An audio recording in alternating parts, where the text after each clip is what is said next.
बुलंद हो गया मरने के बाद मैं, बख्शिश को मेरी हजरत अब्बास।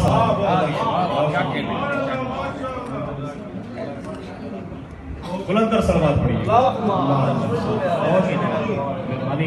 इसी तरह का एक और कलाम है कि खास उनके जिनके मवालियाना जो इस वक्त करबला से होके आए हैं उनके लिए कि अली से निस्बत पे नाज मुझको, अली से निस्बत पे नाज मुझको, संवर चुका है मेरा अकीदा। अली से निस्बत पे नाज मुझको, संवर चुका है मेरा अकीदा।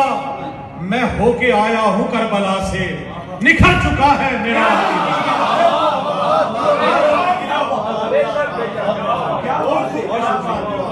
अली से निस्बत पे नाज मुझको, संवर चुका है मेरा अकीदा।